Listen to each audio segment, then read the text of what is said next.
British 1930s Great Western. So I do not have diesel locomotives. They're all steam, and they're all British prototypes. So yes, I don't have an F7.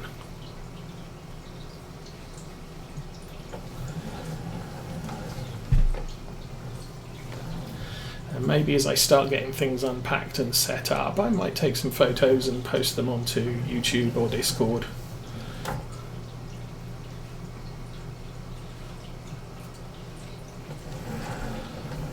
And I was right, we are not even going to get a full tank on the harvester from what was left on this field.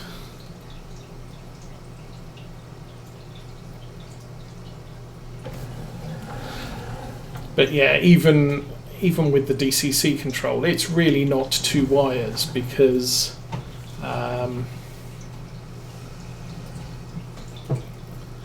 you don't have isolated sections. So technically, it is you could do it as 2 continuous wires, but you tend to include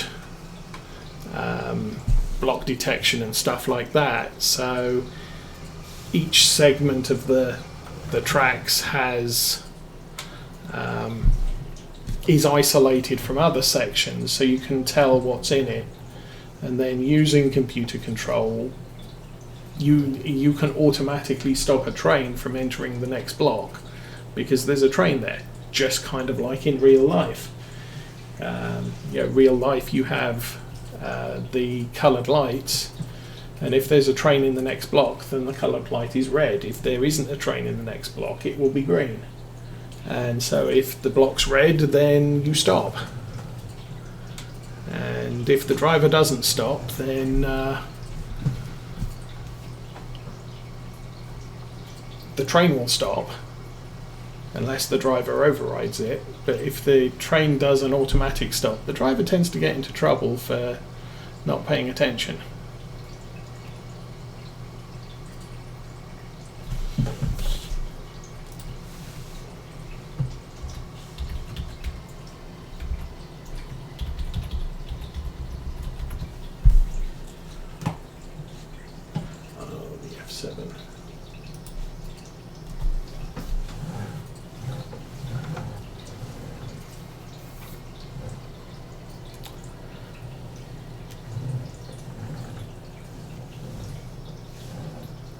And I'm also, because of the size of the basement,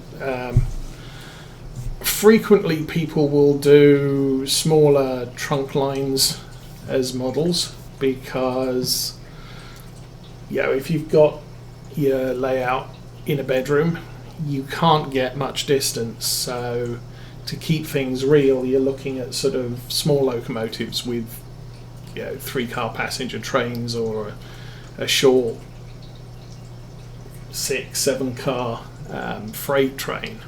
And you're talking the old 4-wheel freight cars, not the longer ones. What am I doing here? Disconnecting. That would be that button.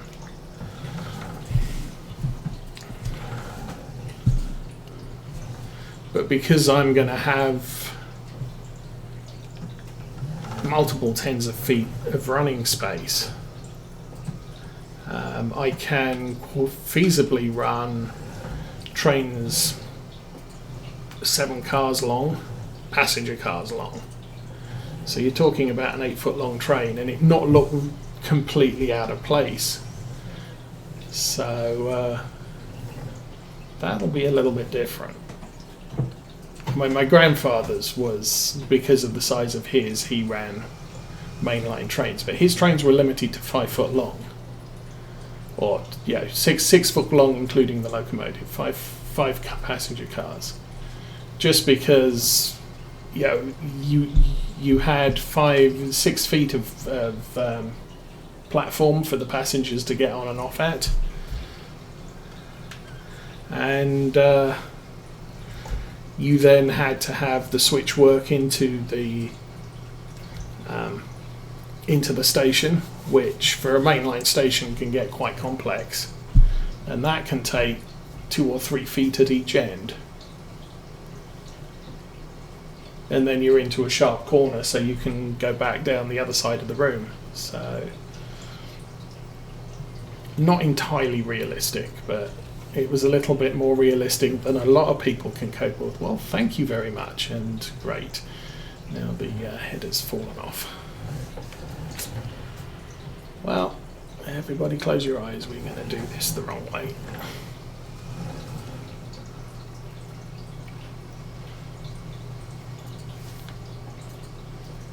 But typically, a lot of the common railway model railways, you're talking 2-3 car passenger trains, because there just isn't the room for anything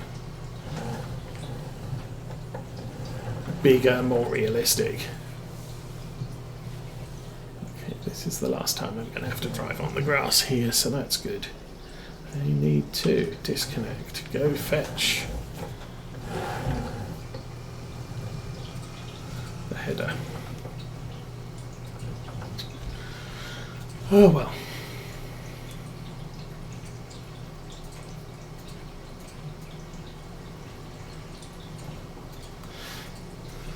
I mean, in my defence, I think this harvester does have a little bit of a overhang on the collision box at the front there. So, oh, you're not going to let me go through the... Is there a fence in there? Okay.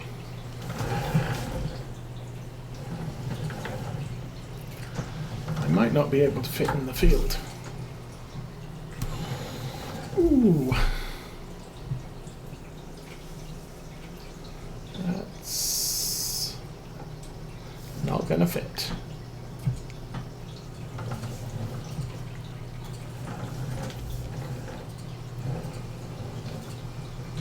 Oh, you...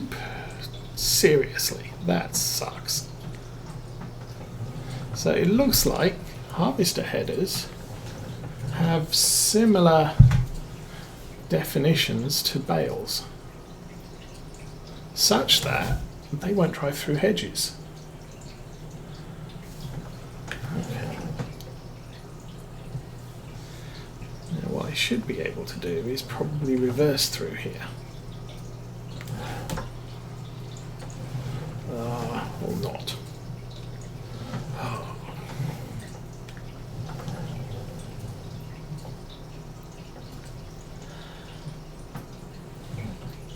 Really? Okay, let's put this to the right side of the road. This will fit, trust me.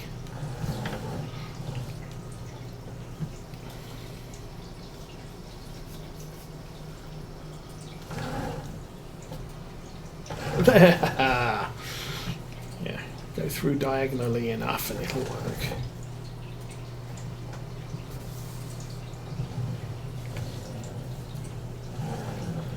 I don't think this is a modded header. This is a standard. You can look. Garage.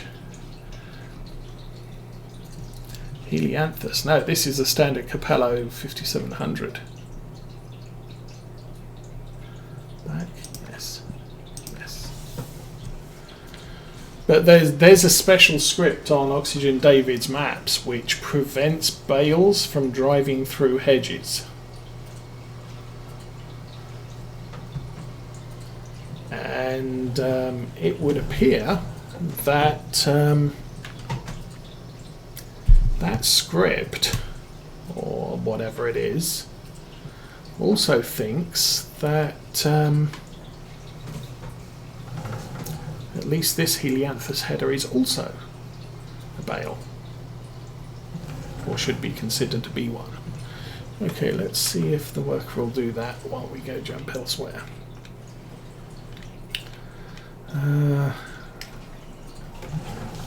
Okay. Where are you? You're at the top. Okay.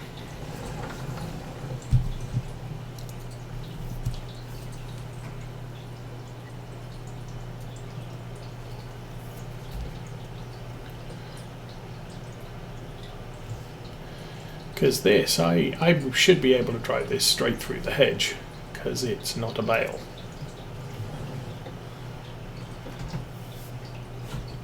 Made it.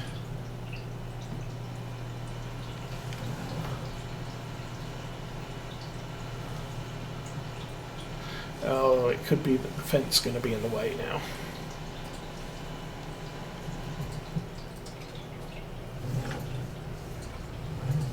So yeah, I can drive that through the hedge, no trouble. Let's move this, since it is going to be in the way, and we'll do the old drive through the hedge thing. And into the street sign. Yeah. You might be able to drive through hedges, but you can't drive through street signs.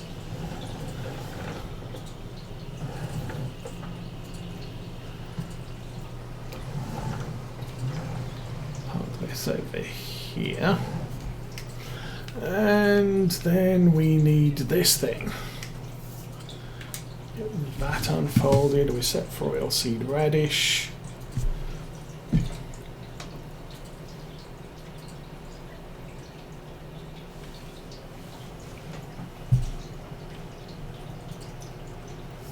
Oh. But what I was wondering is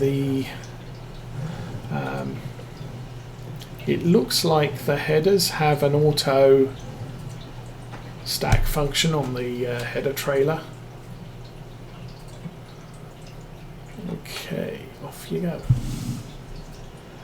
And I was just wondering whether there's something in the header definition that makes it auto center on the trailer now.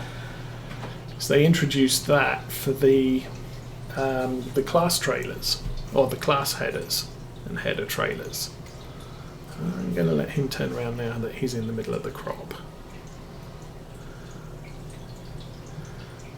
And once he's moving, we'll take over again. But I noticed when I put this header on that trailer, it jumped to kind of a locked position, but not quite. And the reason I say not quite is because we got hit by the truck and the header fell off. So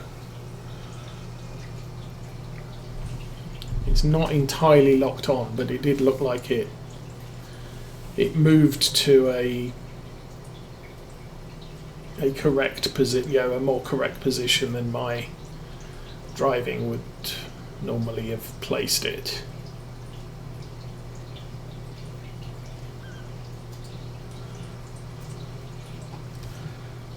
Now, it's likely that I am going to need some more seed.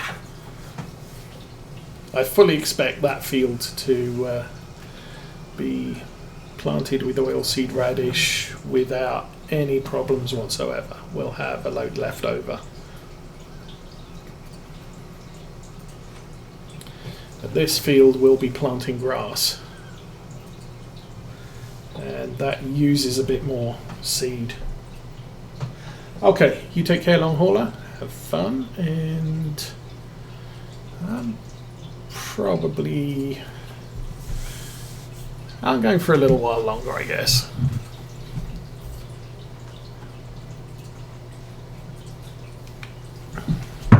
At this point, with the up and coming weather, I think we will be having dance in person, so I should be streaming at time on Thursday.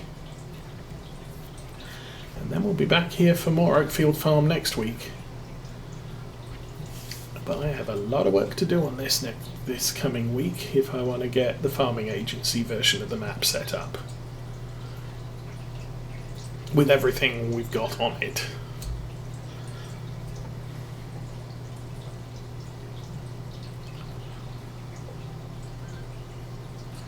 But anyway, yes, have fun and see you whenever. Maybe we'll go across the top just to give me a little bit more room back here.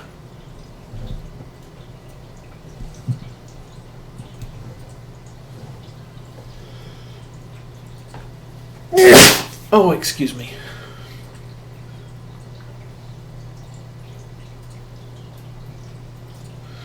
So, yeah.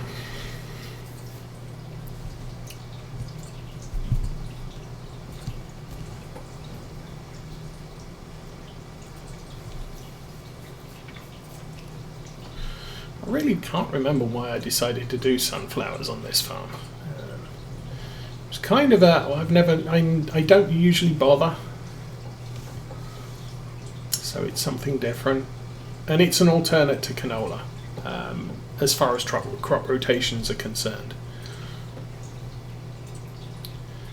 So you alternate oilseed and cereal, and you tend to get a good yield on your crop. So the advantage with sunflowers is it uses the Helianthus header, or you can use it. You can use a corn header, but the Helianthus is specific to sunflowers and lets you harvest at a higher speed. So it takes less time. Obviously, we could get a bigger harvester, but with what we've got, the header's not too expensive. I mean, it's a bit of an extravagance. Normally when I do a farm setup, I would generally do a cereal and canola, because that's just cheaper because of the overlap of equipment that you can use on it.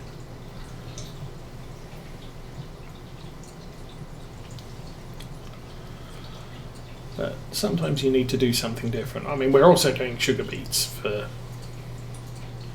because I'm crazy. Actually, no, we're doing sugar beets because, again, it's something a bit different. I'm going to fill this up now before we get to the end. Or not. Oh, please keep going, keep going, keep going, keep... Ah! Didn't quite make it.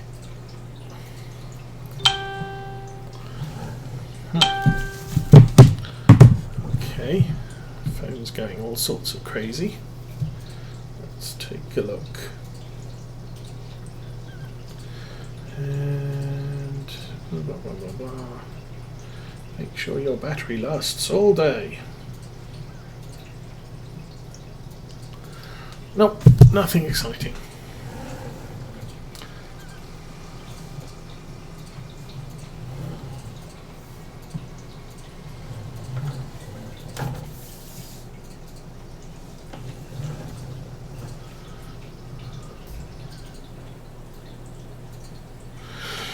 And that's another load.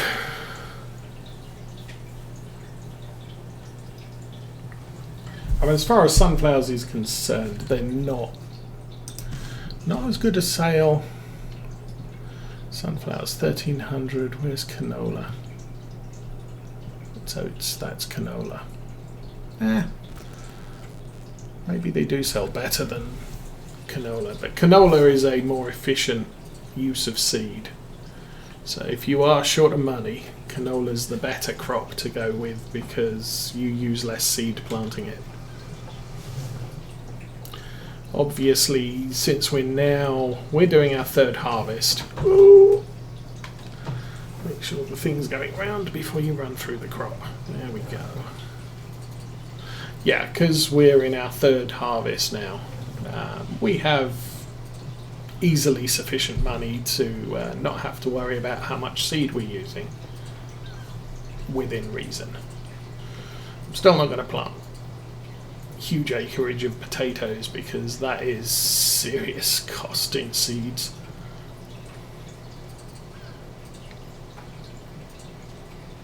Although I might consider potatoes because we have got the Grimmy DLC, which brings in the new potato harvesting equipment.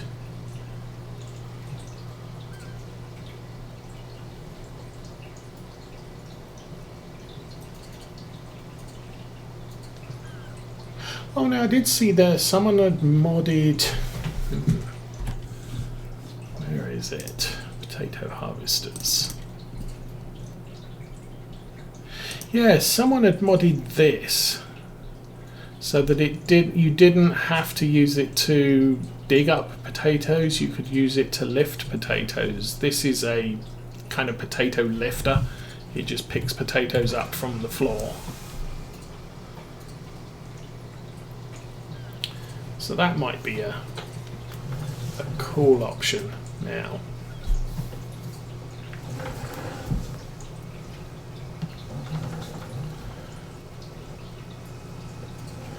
And again, because of the labour required to harvest potatoes, they are a very lucrative crop per acre. Kind of like our stuff, our sugar beets.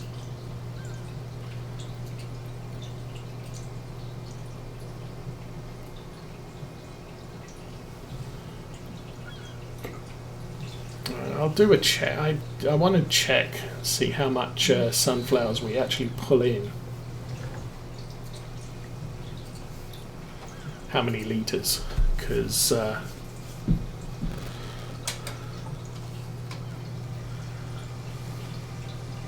I know from these two fields last year we got, I think it was 1.1 million litres of potatoes with the income that entails. And obviously we're not going to get anywhere near 1.1 million litres of sunflowers. Look here, we currently have 51,000, call it 52,000 litres from the one field. We should end up with about 110,000 litres.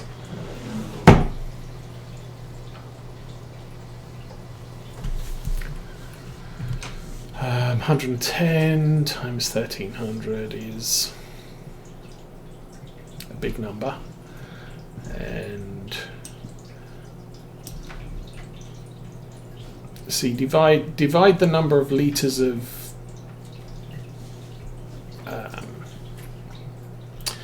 if we get 110,000 litres of sunflowers, we got 1.1 million litres of potatoes. So you can times that by 10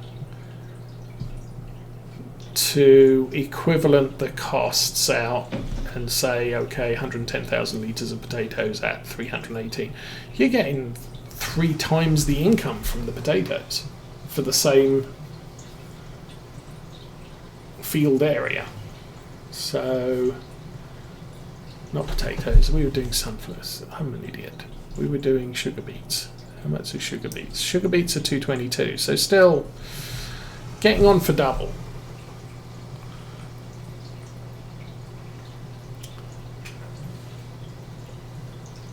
So where we might make 130,000, 140,000 money from selling these sunflowers, we probably made about 280,000 from selling sugar beets last year.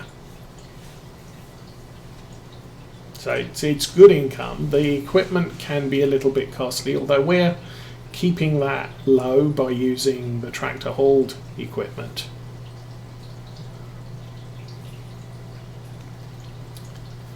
Still, we've got just shy of 500,000 litres of sugar beets this year to sell.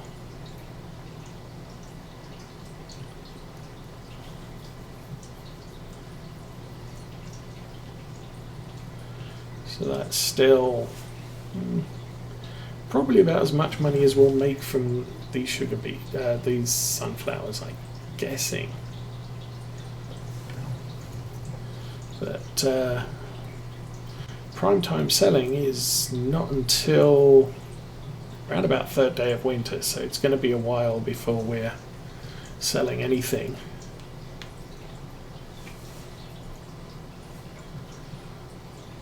And I have no metrics on how much potatoes we're going to harvest from any given size field, so that will probably be a good comparison too. I missed a bit. Yeah, well, we can come back.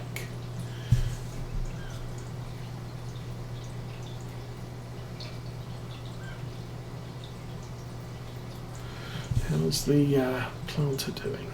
Or the planting?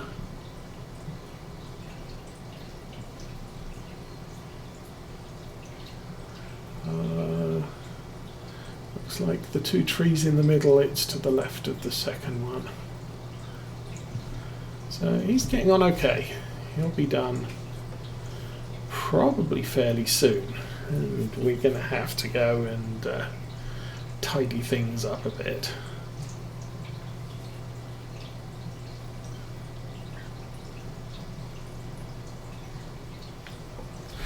I think right about now we'll go and empty this.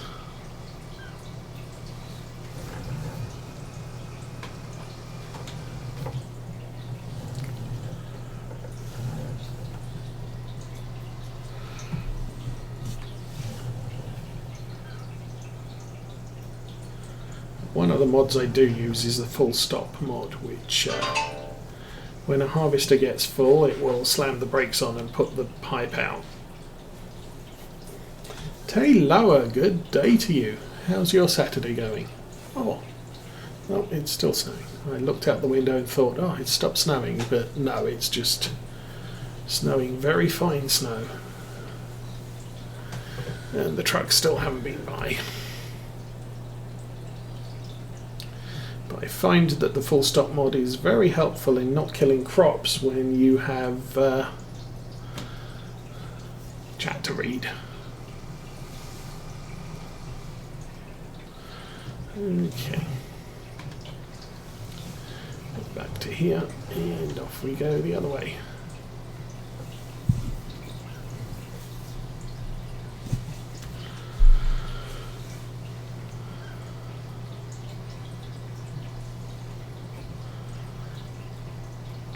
And we also won't be selling all of our sugar beets, of course. But,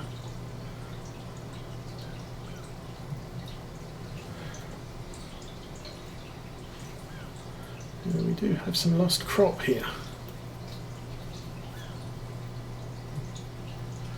I don't recall seeing much in the way of dead patches while it was growing, so this is obviously... we have had a couple of dry days, so... this is potentially death to drought.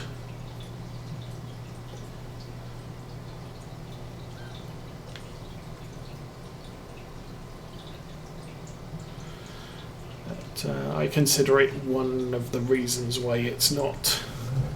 playing with seasons is not something you need to be totally OCD about and plant every inch of a square inch of a field and fertilize every square inch of a field, because you're always going to end up with patches of the field that just fail, and that is zero income on that patch.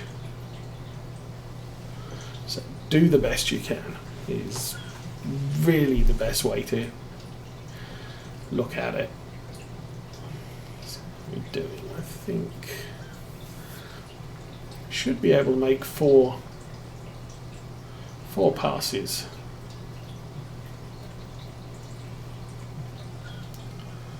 Per harvester load.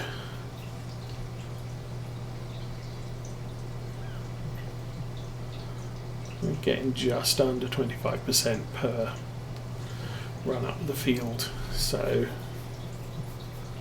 we should be just under 50% when we get down the bottom here.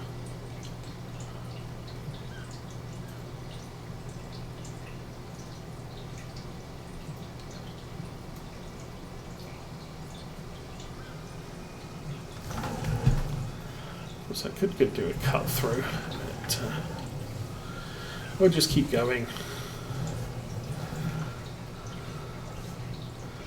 Consecutive rows.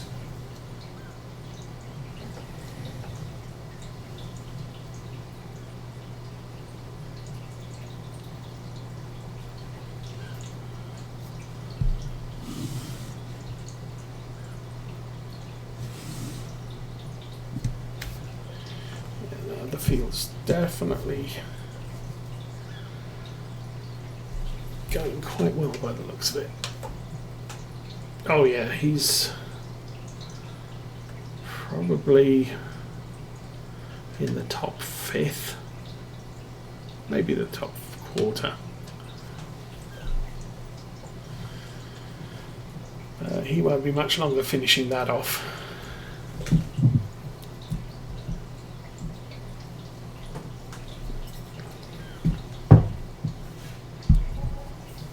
Oh, paying wages, yeah.